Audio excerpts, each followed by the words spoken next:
Welcome to This Explainer. Today we're diving into a fascinating psychological mystery that affects literally every single one of us.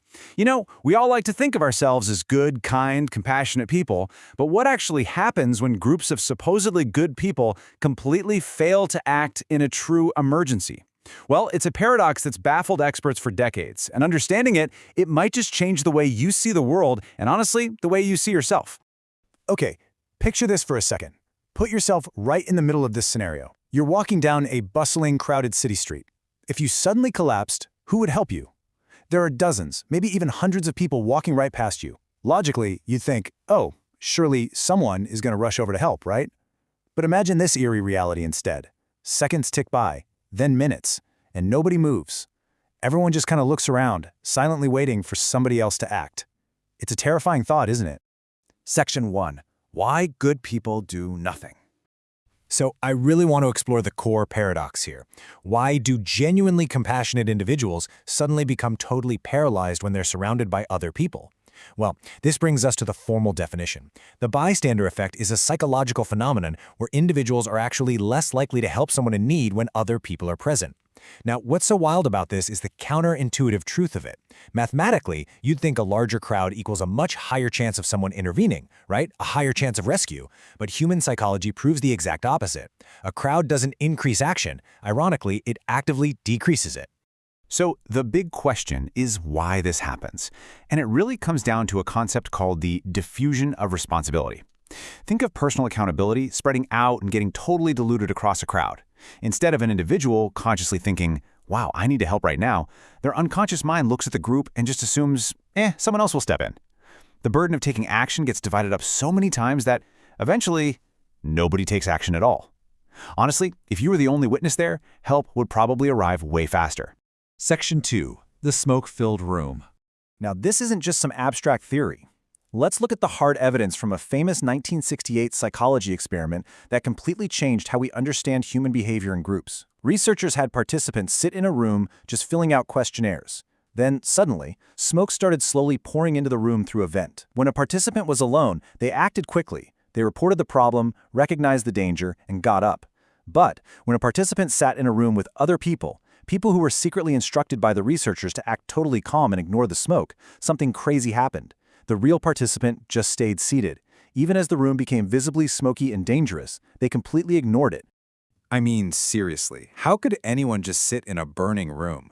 Well, it's due to a really fascinating concept called pluralistic ignorance. This basically means we use other people's calm reactions to mistakenly conclude that there's no real emergency.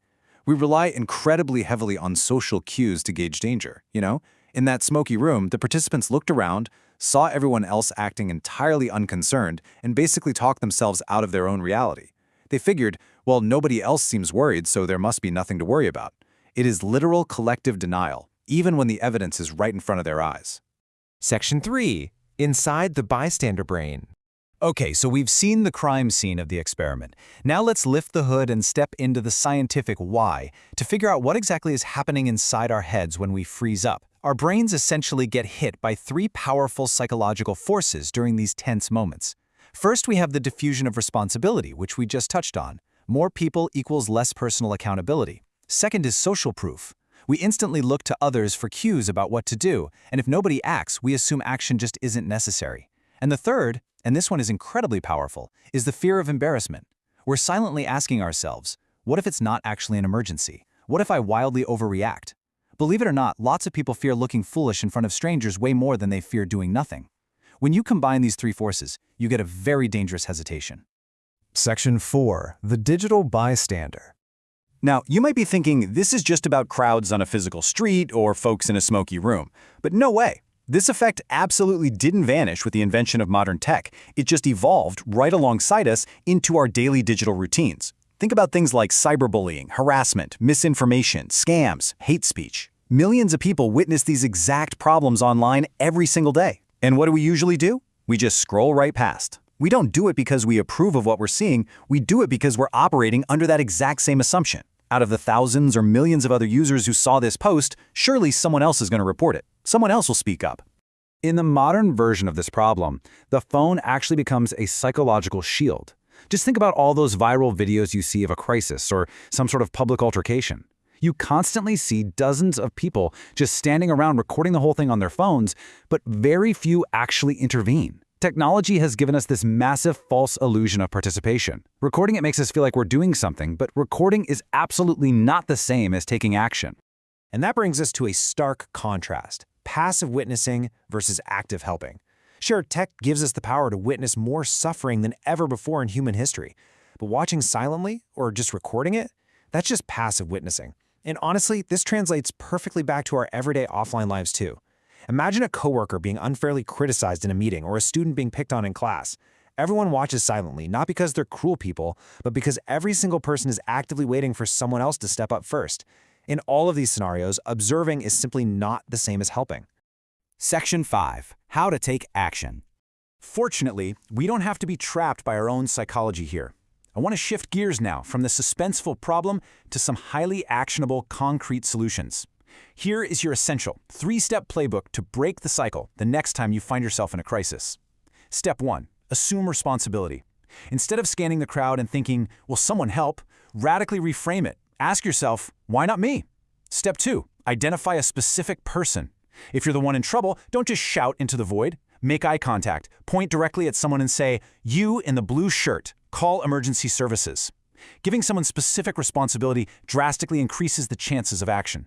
And step 3, trust your instincts. If something feels wrong in your gut, do not wait around for a crowd to confirm it. You have to be willing to be the first one to step up. We always have to remember that the silence of a huge crowd often begins with the hesitation of just one person. It's kind of sobering, isn't it? We've seen throughout this explainer that silence and inaction are highly contagious in a group. But here's the incredible, empowering flip side to that exact same truth. Courage and leadership operate the exact same way. One single person stepping forward instantly shatters that pluralistic ignorance for everybody else. When you move, you give the rest of the crowd the psychological permission they were waiting for to follow your lead. So I want to leave you with this final, really crucial question to ponder. The difference between a bystander and a hero is one decision. Will you take the step?